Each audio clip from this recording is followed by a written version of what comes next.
সরকারি কর্মীরা মহার্ঘ ভাতা অর্থাৎ ডিএ প্রতি মাসে পাবেন। বিস্তারিত জানতে পুরো ভিডিওটি দেখুন।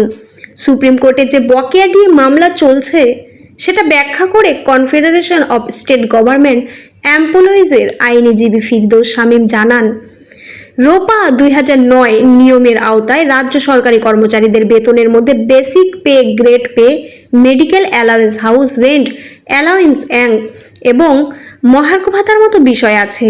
চিকিৎসকদের ক্ষেত্রে বাড়তি একটি ভাতা ছিল বলে জানিয়েছেন তিনি। রাজ্য সরকারি কর্মচারীদের সংগঠনের আইনজীবীর বক্তব্য, পঞ্চম বেতন কমিশনের যে সুপারিশ গ্রহণ করেছিল রাজ্য সরকার সেটা মেনেই মহার্ঘ ভাতা মিটিয়ে দেওয়ার দাবি করা হয়েছে। যে আইনটা তৈরি করা আছে সেটা কার্যকর করার দাবি তোলা হয়েছে বলে জানিয়েছেন কনফেডারেশনের আইনজীবী। কনফেডারেশন আইনজীবী জানান, প্রতি মাসে সর্বভারতীয় মূল্যসূচকের পরিসংখ্যান প্রকাশ করা হয়, তাই প্রতি মাসে ডিএর হিসাব করা যায়, কিন্তু সেটা প্রশাসনিকভাবে সুবিধাজনক নয় বলে কেন্দ্রীয় সরকারের মতো বছরে দুবার ডিএ দেওয়ার রীতি গৃহীত হয়েছিল। সেই রীতি মেনেই যে ডিএ দেওয়া হবে সেটা পঞ্চম বেতন কমিশনের সুপারিশে ছিল, যেটি গ্রহণ করেছিল রাজ্য সরকার।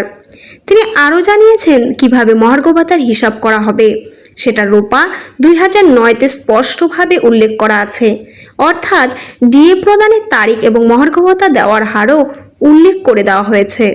সেই মতো বছরে দুবার ডিএ দিতে হবে। আর যদি রাজ্য সেই পথে না হাঁটে তাহলে প্রতি মাসে ডিএ দিতে হবে বলে জানিয়েছেন কনফেডারেশনের আইনজীবী। তার কথায়, রাজ্য যদি বছরে দুবার ডিএ দিতে না চায় তাহলে পঞ্চম বেতন কমিশনের সুপারিশের একেবারে নিখুঁতভাবে বিশ্লেষণ করে রাজ্য সরকারকে প্রতি মাসে মহার্ঘ ভাতা দিতে হবে। ফলে কর্মচারীরা ডিএ এরিয়ার হিসেবে আরও বেশি টাকা পাবেন। আমরা বলছি, এটাই গ্রহণ করুন। সর্বভারতীয় মূল্যসূচক অনুযায়ী প্রতি মাসে ডিএ দিন। এইরকম আরও খবর পেতে অল টাইম নিউজে চোখ রাখুন। ধন্যবাদ।